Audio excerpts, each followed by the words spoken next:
नमस्कार दोस्तों, जय हिंद, जय भारत। दोस्तों, आज इस वीडियो में हम टॉप 10 बायोलॉजी के क्वेश्चंस देखेंगे। ये 10 क्वेश्चन सेलेक्टेड क्वेश्चन हैं जो कि प्रतियोगी परीक्षा में बार बार पूछे हुए हैं।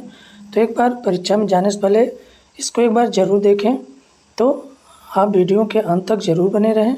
आइए हम वीडियो की शुरुआत करते हैं। दोस्तों, यदि आप चैनल पर नए हैं तो चैनल को सब्सक्राइब कर लीजिए, बेल आइकन दबा लीजिए ताकि आपको इस तरह की वीडियो का नोटिफिकेशन मिलता रहे। पहला प्रश्न है, थायराइड ग्रंथि किस हार्मोन का स्राव करती है? ऑप्शन ए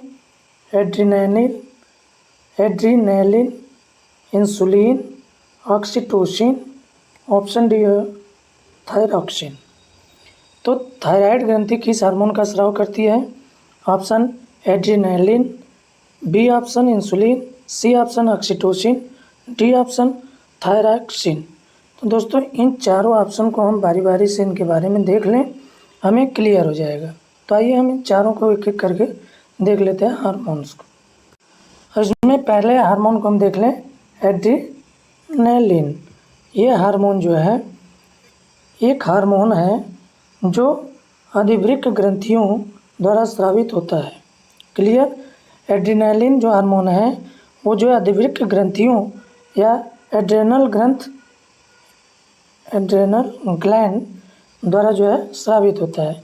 यह जो है लड़ो या भागो प्रतिक्रिया का एक हिस्सा है। तो लड़ो या भागो प्रतिक्रिया का हिस्सा कौन सा है? एड्रीनलिन। क्लियर? जो शरीर को खतरे, तनाव की स्थिति में प्रतिक्रिया करने में मदद करता है। क्लियर? आपको एड्रीनलिन क्लियर हो गया? यह क्या है? हार्मोन्स है जो अधिवृक्क ग्रंथियों या इसे हम एड्रेनल ग्लैंड्स द्वारा स्रावित होता है। यह लड़ो या भागो प्रतिक्रिया का एक हिस्सा है जो शरीर के खतरों और तनाव की स्थिति में प्रतिक्रिया में मदद करता है। तो एड्रेनलिन हार्मोन आपको क्लियर हो गया। अब इसके हम कार्य देख लेते हैं। तो इसका कार्य क्या है? त्वरित प्रक्रिया, मतलब तुरंत क्रिया।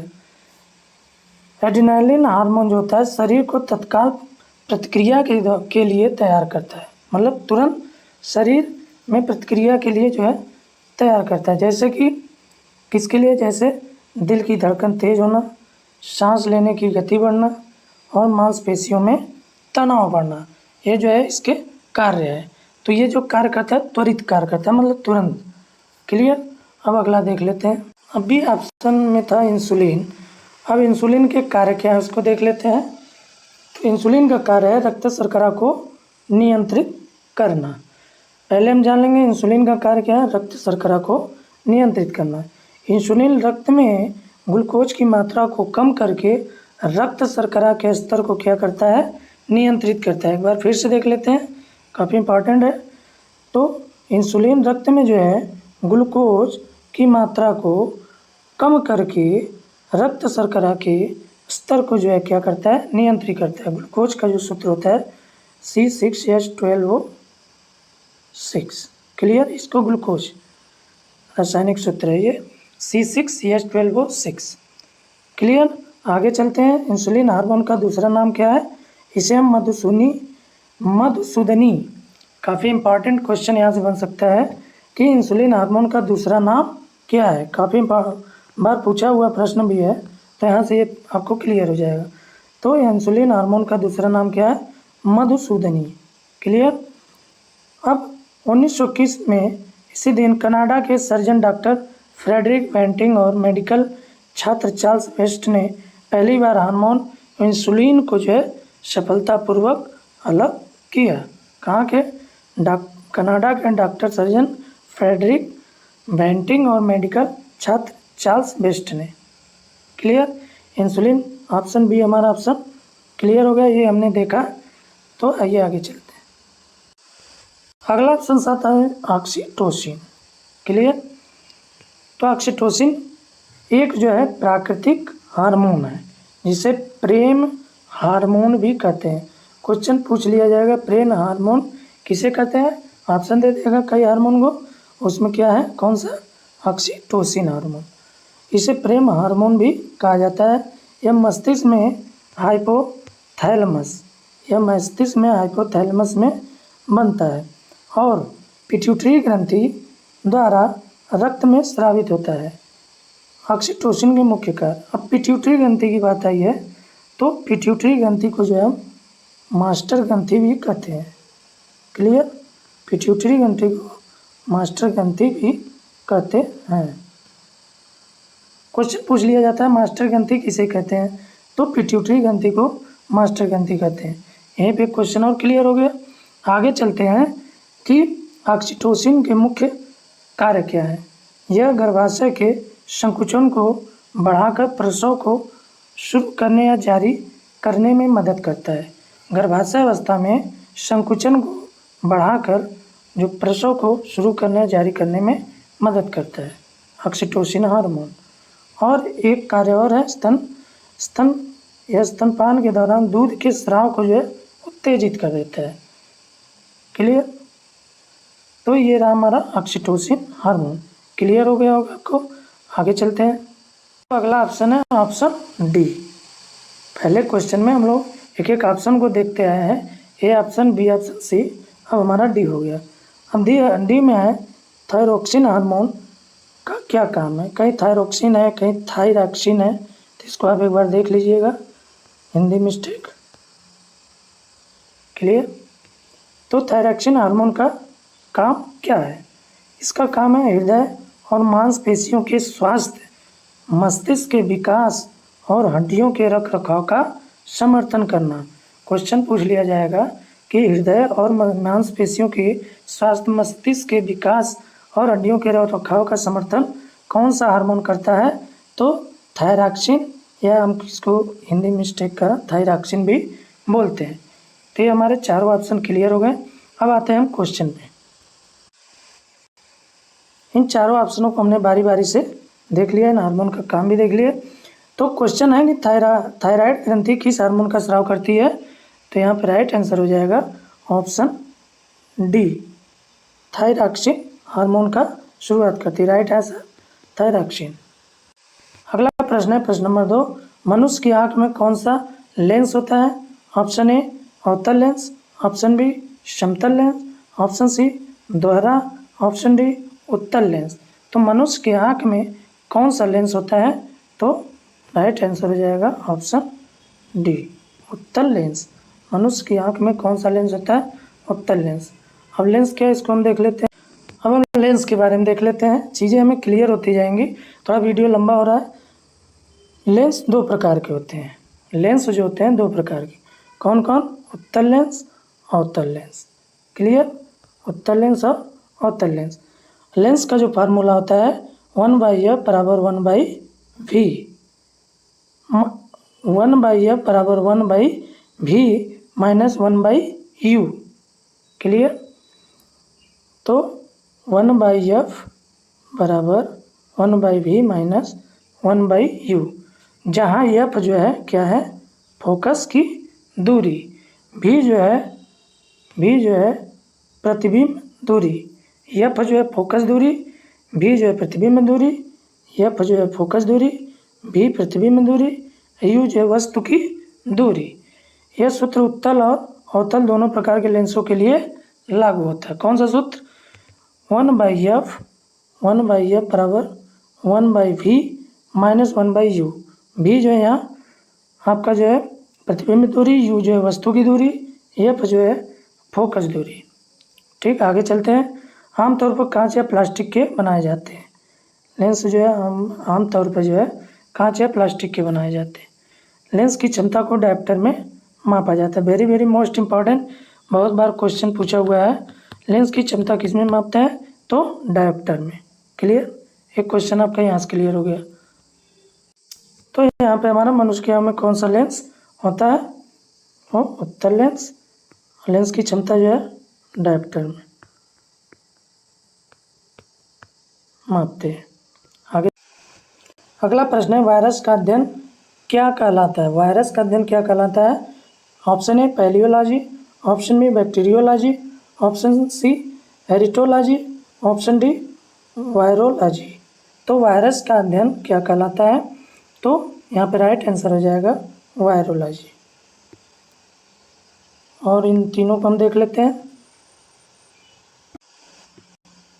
वहाँ पैलेलियोलॉजी है, मिस्टेक है, हिंदी में मिस्टेक आप एक बार देख लीजिए। तो उसको बोलते हैं पैलिनोलॉजी। पैलिनोलॉजी का उपयोग जो है पराग और बीजाणुओं जैसे पौधों के सूक्ष्म कार्बनिक तत्वों का अध्ययन करता है। कौन? पैलिनोलॉजी। तो ये भी आप याद रखिए, पैलिनोलॉजी का काम क्या है? पराग और बीजाणुओं जैसे पौधों के सूक्ष्म कार्बनिक तत्वों का अध्ययन करना। अब बैक्टीरियोलॉजी ऑप्शन में था, तो बैक्टीरियोलॉजी का काम जो होता है वो बैक्टीरिया जीवाणुओं का अध्ययन करना। हर्पेटोलॉजी वहाँ हेरिटोलॉजी था, क्योंकि वहाँ गलत था हिंदी में, तो उसे हर्पेटोलॉजी बोलते हैं।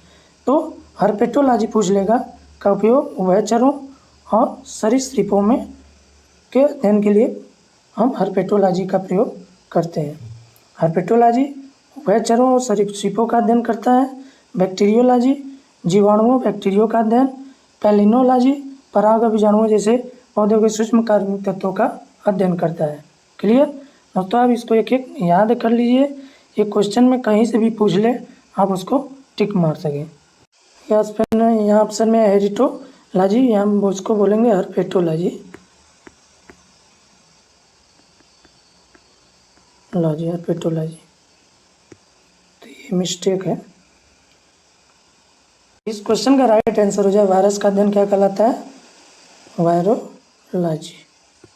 राइट आंसर डी ऑप्शन है। अगला क्वेश्चन है शरीर की सबसे छोटी हड्डी कौन सी है? Option A humerus, option B femur, option C radius, option D stapes. तो शरीर की सबसे छोटी हड्डी कौन सी है? तो आपकी राइट आंसर हो जाएगा यहाँ से स्टेपिस। स्टेपिस सबसे छोटी हड्डी है, जो कि हम इसे कान की हड्डी बोलते हैं। कान की हड्डी सबसे छोटी हड्डी आपको पता हो गया, कान की हड्डी कौन सी? स्टेपिस। Right answer D. अब एक क्वेश्चन पूछ चलेगा सबसे बड़ी या लंबी हड्डी, तो वो फीमर। फीमर तो वो कहाँ की हड्डी होती है? जांघ की हड्डी। जांघ की हड्डी। इस तरह आप क्वेश्चन को जो है करते चलेंगे तो एक क्वेश्चन में आपको 2-3 क्वेश्चन ऑप्शन से मिल जाएंगे। क्लियर? अगला प्रश्न है त्वचा का रंग किस पर निर्भर करता है? प्रोटीन पर, विटामिन पर, वसा पर, मेलानिन पे। तो त्वचा का रंग जो है किस पर निर्भर करता है? यहाँ पे राइट आंसर हो जाएगा ऑप्शन डी, मेलानिन पे निर्भर करता है। अगला प्रश्न है 6 नंबर, शरीर में ऑक्सीजन का परिवहन कौन करता है? शरीर में ऑक्सीजन का परिवहन कौन करता है? Option A platelets, option B glucosides, option C plasma, option D haemoglobin. तो यहाँ पे राइट आंसर हो जाएगा ऑप्शन डी हीमोग्लोबिन। इसको एक क्वेश्चन को रट जाइए, शरीर में ऑक्सीजन का परिवहन कौन करता है? हीमोग्लोबिन। किसका? ऑक्सीजन का, O2 का। क्लियर? अगला प्रश्न है प्रश्न नंबर 7, रक्त में शर्करा का स्तर कौन नियंत्रित करता है? रक्त में शर्करा का स्तर कौन नियंत्रित करता है? तो अभी हम लोगों ने पढ़ा था किसको? इंसुलिन को। अभी हम लोगों ने पढ़ा था इंसुलिन को। देखिए क्वेश्चन भी आ गया, option A glucon, option B androgen, option C thyroxine, option D जो है इंसुलिन। तो राइट आंसर क्या हो जाएगा? इंसुलिन। क्लियर? रक्त में शर्करा का स्तर कौन नियंत्रित करता है? इंसुलिन। देखिए इंसुलिन में हम लोगों ने यहाँ पढ़ा था कि इंसुलिन रक्त में ग्लूकोज की मात्रा को नियंत्रित करके रक्त शर्करा के स्तर को क्या करता है? नियंत्रित करता है। यहाँ से आपका क्वेश्चन बन गया। तो इस तरह पढ़ने से आपको जो है चीज़ें क्लियर होंगी। तो इसका राइट आंसर हो जाएगा इंसुलिन। रक्त में शर्करा का स्तर को नियंत्रित करता है इंसुलिन। अगला प्रश्न है प्रश्न नंबर 8, कोशिका का शक्ति घर कौन कहलाता है? कोशिका का शक्ति घर कौन कहलाता है? Ribosome, endoplasmic reticulum B option, option C nucleus, option D जो है माइटोकॉन्ड्रिया। काफ़ी इंपॉर्टेंट क्वेश्चन है, ये बार बार पूछा हुआ प्रश्न है। तो कोशिका का शक्ति घर कौन कहलाता है? तो यहाँ पे राइट आंसर हो जाएगा option D, mitochondria. Clear? Mitochondria चर्चा हुई थी। माइटोकॉन्ड्रिया क्या है? एक माइटोकॉन्ड्रिया जो है एक कोशिका के भीतर पाए जाने वाले छोटे अंग होते हैं, जैसे कोशिका का पावर हाउस भी कहा जाता है। काफ़ी इंपॉर्टेंट क्वेश्चन।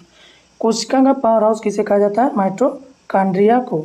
इसका मुख्य कार्य है भोजन से ऊर्जा को प्राप्त करना और उसे एटीपी नामक अणु में परिवर्तित करना, जो कि कोशिकाओं के सभी कार्यों को संचालित करने के लिए आवश्यक है। एक आपका यहाँ बन गया। कोशिका का पावर हाउस कौन सा है? माइटोकॉन्ड्रिया। क्लियर? भी कहा जाता है। इसका मुख्य कार्य क्या है? भोजन से ऊर्जा को प्राप्त करके उसे एटीपी नामक अणु में परिवर्तित करना, जो कि कोशिकाओं के सभी कार्यों को संचालित करने के लिए आवश्यक होता है। तो यहाँ पे हमें कुछ चीज़ें मिल गई। हम माइटोकॉन्ड्रिया के जो है हम स्ट्रक्चर को भी देख लेते हैं। इस तरह का जो है माइटोकॉन्ड्रिया जो है स्ट्रक्चर होता है। क्लियर? अब इसमें बहुत सारी चीज़ें हैं पढ़ाने के लिए, जैसे राइबोसोम है और इंटरब्रेन स्पेस है, कि आउटर मेम्ब्रेन है, इनर मेम्ब्रेन है। तो इस चीज़ों के लिए वीडियो काफ़ी लंबा होगा, इसके लिए हम अलग से माइटोकॉन्ड्रिया वीडियो बना देंगे यदि आप लोग कमेंट करेंगे तो इस तरह का स्ट्रक्चर देख लीजिए। इसे हम कोशिका का पावर हाउस भी कहा जाता है और इसको स्ट्रक्चर को देख के हम एक बार दिमाग में को कंठस्थ कर लेंगे। तो कोशिका का शक्तिघर या पावर हाउस किसे कहते हैं? माइटोकॉन्ड्रिया। क्लियर? हमने स्ट्रक्चर भी दिखा दिया। अब आगे चलते हैं। अगला प्रश्न है प्रश्न नंबर 9। पाचन में सहायक अम्ल कौन सा है? पाचन में मतलब पचाने में सहायक अम्ल कौन सा है? Option A hydrochloric acid, option B acetic acid, option C carbonic acid, option D nitric acid. तो पाचक में जो है सहायक अम्ल कौन सा है? तो यहाँ पर राइट आंसर हो जाएगा HCl, हाइड्रोक्लोरिक एसिड जो है पाचन में सहायक अम्ल है। क्लियर? तो ऑप्शन ए राइट आंसर। आगे अगला प्रश्न है प्रश्न नंबर 10। मानव शरीर में रक्तचाप मापने के लिए उपकरण कौन सा प्रयोग होता है? मानव शरीर में रक्तचाप मापने के उपकरण को क्या कहते हैं? तो option A glucometer, option B sphygmomanometer, barometer, pyrometer. तो यहाँ पे राइट आंसर हो जाएगा ऑप्शन बी स्फिग्मोमैनोमीटर। मानव शरीर में रक्तचाप को मापने के लिए उपकरण को क्या कहते हैं? वो स्फिग्मोमैनोमीटर। तो यहाँ पर राइट आंसर बी हो जाएगा। अब आइए इन तीनों को देख लेते हैं कि ये क्या माप सकते हैं। ग्लूकोमीटर, बैरोमीटर, इसे बैरो बोलते हैं, मिस्टेक है, बारो लिख दिया है, पायरोमीटर। तो आइए एक एक करके। इसमें जो ग्लूकोमीटर का उपयोग जो है रक्त शर्करा ग्लूकोज स्तर को मापने के लिए किया जाता है। याद कर लीजिए, ग्लूकोमीटर का उपयोग जो है ये ऑप्शन ए में पूछा हुआ है। ग्लूकोमीटर का उपयोग रक्त शर्करा ग्लूकोज स्तर को मापने के लिए किया जाता है। यह उपकरण मधुमेह रोगियों के लिए बहुत ही महत्वपूर्ण है, क्योंकि वे इससे अपनी शर्करा स्तर को नियमित रूप से निगरानी कर सकते हैं। क्लियर? तो ग्लूकोमीटर का मेनली हमें काम पता हो गया कि रक्त शर्करा ग्लूकोज स्तर को मापने के लिए किया जा सकता है। इसमें जो मधुमेह रोगी होते हैं इसको अपने पास रख के अपने निगरानी में देख रेख कर सकते हैं। क्लियर? ऑप्शन ये हमारा क्लियर हो गया। ऑप्शन सी में पूछा है बैरोमीटर, जो कि वहाँ लिखा था बारोमीटर, गलत था। तो बैरोमीटर का उपयोग जो है वायुमंडलीय दाब मापने के लिए किया जाता है। काफ़ी बार क्वेश्चन पूछा हुआ है एग्जाम में, तो इसको आप बढ़िया देख लीजिए। बैरोमीटर का उपयोग वायुमंडलीय दाब को मापने के लिए किया जाता है। ऑप्शन डी में यही पूछा हुआ था, दूर की वस्तुओं को पायरोमीटर, जिसमें उसमें लिखा था पायरोमीटर, यहाँ है पायरोमीटर। तो मिस्टेक देख लीजिएगा हिंदी। दूर की वस्तुओं के तापमान को मापने के लिए पायरोमीटर का प्रयोग किया जाता है। क्लियर? यहाँ से हमने ग्लूकोमीटर देख लिया, बैरोमीटर देख लिया, पायरोमीटर देख लिया। अब मनुष्य में रक्तचाप मापने के लिए उपकरण स्फिग्मोमीटर। तो यहाँ से आपका क्वेश्चन क्लियर हो गया, चारों ऑप्शन क्लियर हो गए। दोस्तों हमारा वीडियो कैसा लगा? वीडियो अच्छा लगा तो वीडियो को लाइक कर दीजिए, सब्सक्राइब कर लीजिए। इसी के साथ जय हिंद, जय भारत।